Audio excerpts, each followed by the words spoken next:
But anything you advise to us, we very welcome. But one thing, don't disturb our economic growth. So whatever it is, because at the end, we have to create job opportunity for the people of Indonesia. Similar also to the other ASEAN countries. Freeport.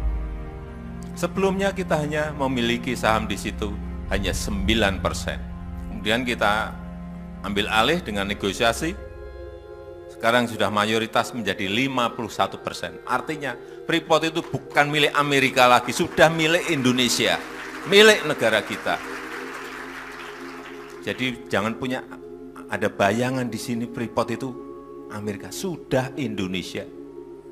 Sebentar lagi akan kita tambah menjadi 61% lagi. Dan pendapatan Freeport sekarang ini 70% itu masuk ke negara. 70%. Begitu kita naik lagi menjadi 61% nantinya, 80% akan masuk ke negara.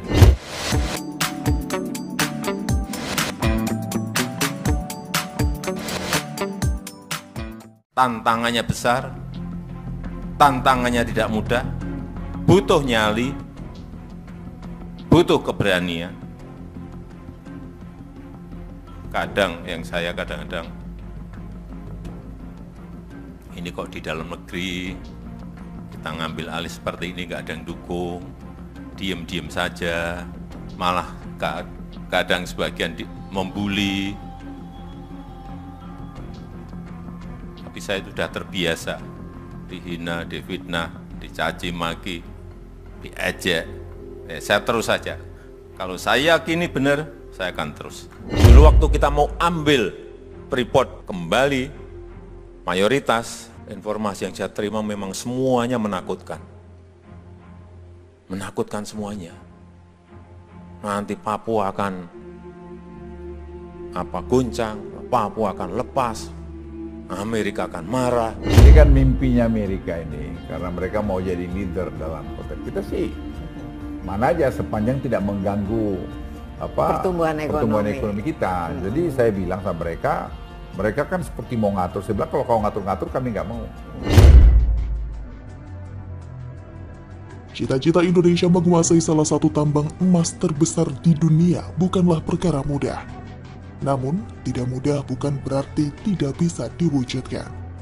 Meski menemui jalan berliku dan memakan waktu cukup panjang, setelah separuh abad lebih, akhirnya Indonesia berhasil menjadi pemegang saham mayoritas di tambang emas raksasa yang ada di Papua.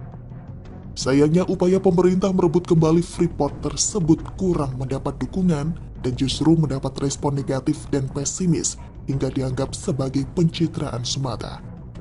Padahal untuk merealisasikan tantangan besar tersebut membutuhkan keberanian dan nyali yang besar. Namun, pemerintah di bawah pimpinan Presiden Jokowi terus berkomitmen membuktikan keseriusan untuk mengambil alih apa yang seharusnya menjadi milik bangsa Indonesia. Setelah PT Freeport Indonesia berada dalam kendali Indonesia dengan saham 51%, dalam waktu dekat Indonesia akan menguasai 61 saham perusahaan itu. Dengan demikian, Freeport dipastikan bukan lagi milik Amerika Serikat. Apabila Indonesia memiliki posisi mayoritas kepemilikan di perusahaan tambang asal Amerika Serikat tersebut, maka dapat membuat pendapatan negara pun bertambah. Jokowi merinci dengan kepemilikan saham 51%, saat ini 70% pendapatan Freeport masuk ke kantong negara. Bila saham ditambah hingga 61%, maka 80% pendapatan Freeport bisa masuk ke kantong negara. Diketahui, Freeport merupakan perusahaan asal Amerika Serikat yang kehadirannya cukup kontroversial di Indonesia. Perusahaan Freeport yang melakukan penambangan di Indonesia, PT Freeport Indonesia, merupakan afiliasi langsung dari Freeport yang berasal dari Amerika Serikat, yaitu Freeport-McMoRan. Praktik yang dilakukan Freeport di Indonesia adalah praktik penambangan dari berbagai sumber daya alam, seperti tembaga, emas, dan perak. Operasi Freeport di Indonesia ini dilakukan di Mimika, Papua, Indonesia. Seluruh dunia tahu jika kekayaan tambang Freeport di Papua begitu berlimpah. Kekayaan sumber daya alam di dua tambang Freeport di Papua membuat Freeport enggan hengkang dari Indonesia. Maklum, lokasi tambang lain milik Freeport-McMoRan tidak sebanding dengan cadangan tembaga dan emas di Papua yang menggiurkan. Untuk itulah perusahaan Amerika Serikat tersebut ingin terus bercokol dan mengeruk kekayaan Indonesia. Tak mengherankan jika upaya Presiden Jokowi untuk mengambil alih saham PT Freeport Indonesia mendapat banyak ancaman, termasuk dari intelijen negara lain. Namun, Presiden Jokowi menganggap ancaman itu hanya sebatas gertakan yang mencoba menakut-nakutinya. Ancaman itu tidak lantas membuatnya mundur untuk mendapatkan saham Freeport. Bahkan lebih jauh, sejalan dengan keberhasilan merebut kembali Freeport ke pangkuan Ibu Pertiwi, Indonesia mulai melakukan hilirisasi terhadap hasil tambangnya dengan membangun smelter. Saat ini smelter PT Freeport Indonesia tengah dibangun di kawasan Java Integrated Industrial Estate atau JIIPE, Gresik, Jawa Timur. Smelter PT Freeport Indonesia dirancang untuk memiliki kapasitas pengolahan konsentrat tembaga sebesar 2 juta ton per tahun yang menjadikan smelter ini sebagai tempat pengolahan tembaga terbesar di dunia. Bukan hanya itu saja, Freeport Indonesia juga berkomitmen untuk mengutamakan tenaga kerja lokal Papua daripada tenaga kerja asing. Hal ini dibuktikan dengan mayoritas tenaga kerja Freeport Indonesia merupakan anak bangsa dari berbagai suku dan daerah. Dilansir dari ptfi.co.id, total karyawan di PT FI dan kontraktornya ada sekitar 27.000 yang terdiri dari berbagai macam suku di Indonesia, dan yang terbanyak lebih dari 40% adalah orang Papua asli. Bahkan untuk meningkatkan jumlah karyawan asli Papua, PT FI juga punya program pengembangan dan pelatihan untuk karyawan, memastikan karyawan memiliki kompetensi dan keterampilan yang dibutuhkan, dan memastikan pengembangannya agar mereka bisa ke jenjang yang lebih tinggi, karena memang terbukti sudah banyak keberhasilannya. Untuk itulah Freeport-McMoRan tidak boleh merasa berada di atas angin dan mengendalikan pemerintah Indonesia. Sudah saatnya pemerintah Indonesia dapat mengambil tindakan tegas agar pelanggaran dan kecurangan operasional tidak lagi terjadi di Indonesia. Divestasi saham 61% yang sedang diperjuangkan hari ini dapat menjadi satu momentum yang baik untuk perjanjian yang lebih adil antara Indonesia dan Freeport ke depannya.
Indonesia kembali menggebrak dunia. Kali ini ujung barat Indonesia, Aceh, yang bertekad mengembalikan kejayaan bumi Syekh Abdul Rauf As-Singkili yang sebelumnya sebagai jalur perdagangan internasional terbesar yang berada di wilayah pantai barat selatan Provinsi Aceh. Pemkab Aceh Singkil berkeinginan kuat untuk memanfaatkan kembali Pelabuhan Singkil menjadi pelabuhan utama di Aceh sebagai pintu masuk ekspor minyak mentah atau crude palm oil atau CPO dalam negeri maupun ekspor ke berbagai belahan negara di bagian Asia Selatan. Agar rencana tersebut dapat segera terrealisasi, PJ Bupati Aceh Singkil Dr. Andes Asmi MAP telah menggelar rapat koordinasi atau rakor bersama para unsur Forkopimda, pimpinan DPRK, serta sejumlah perusahaan HGU di Aula Pertemuan Kantor Bupati Desa Pulau Sarok pada Rabu 24 April 2024 lalu. Rakor yang mengundang sejumlah unsur stakeholder terkait, termasuk perusahaan HGU Kelapa Sawit PT Navasindo, PT Dirlima Makmur, PT Rundeng Putra Persada atau RPP, PT Perkebunan Limbah Bakti atau PLB, agar dapat mendukung percepatan rencana pemanfaatan pelabuhan JPO tersebut. Dalam pertemuan tersebut, perusahaan HGU juga diberikan kesempatan agar bisa memanfaatkan lokasi pembangunan pelabuhan di kawasan pantai Kecamatan Singgil Utara yang sebelumnya telah disiapkan blueprint atau kerangka kerja terperinci. Namun dengan catatan harus memenuhi syarat berdasarkan kajian teknis maupun administrasi yang mendukung, dan selanjutnya pemerintah akan melakukan pembangunan melalui sumber dana APBN. Dengan demikian, dermaga JPO Pulau Sarok Singkil akan kembali dibangun dan diaktifkan, plus pembangunan dermaga di kawasan pantai Kecamatan Singgil Utara yang sebelumnya telah disiapkan blueprint oleh perusahaan HGU yang berada di wilayah Singgil Utara. Sebelumnya, di kawasan pelabuhan pantai Pulau Sarok Singkil ada tangki raksasa JPO milik PT PLB dan PT Sokvindo. Namun pasca diguncang gempa dan gelombang tsunami pada 24 Desember 2004 silam, fasilitas pelabuhan dan tangki JPO itu rusak, sehingga tidak lagi beroperasi pengiriman JPO ke berbagai negara seperti ke India dan Malaysia sejak 20 tahun silam. Berdasarkan catatan sejarah, sejak dulu hingga sekarang, Aceh Singkil memiliki potensi sumber daya alam yang luar biasa. Menurut Tom Pires, seorang penjelajah Portugis dalam Sumba Oriental, pada abad ke-7 hingga ke-19 di Singkil terdapat pelabuhan atau bandar niaga teramai dan tersibuk di pantai barat Aceh. Bandar ini banyak disinggahi kapal-kapal asing dari Eropa, Amerika, Afrika, dan Timur Tengah. Tidak ketinggalan kapal-kapal domestik dari Tiko, Pariaman, dan kapal dari belahan timur Indonesia. Tak heran jika setiap hari di bandar ini terjadi integrasi dan transaksi dagang antar saudagar atau pedagang dunia. Banyaknya kapal dari mancanegara yang bersandar di Bandar Singkil karena didukung letaknya yang sangat strategis secara geografis.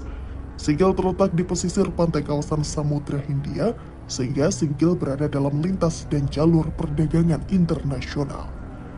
Tak hanya JPO, dulunya di bandar ini juga terjadi transaksi dagang hasil bumi seperti lada atau merica, kapur barus, damar, kemenyan, dan rempah-rempah lainnya. Hasil bumi tersebut diekspor ke berbagai negara termasuk ke Amerika Serikat. Tak dapat disangkal jika Bandar Singkil ketika itu merupakan kekuatan perdagangan terbesar di kawasan pantai barat selatan. Akselerasi Bandar Singkil yang dibangun mengalami titik kulminasi.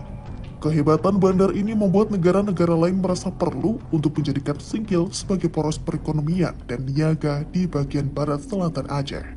Nilai ekspor barang yang pernah dikirim melalui pelabuhan Singkil pada tahun 1851 mencapai sekitar 300.000 gulden. Berkaitan dengan jalur pelayaran dan perdagangan antar bangsa, di mana arus pertukaran barang yang berlangsung cepat dan mencakup wilayah yang semakin luas, mendorong pertumbuhan Bandar Singkil menjadi pelabuhan besar. Keramaian dan eskalasi Bandar Singkil pun mulai diperhitungkan sebagai salah satu pusat dagang paling penting di Asia. Untuk itulah Aceh ingin mengembalikan kejayaan tersebut.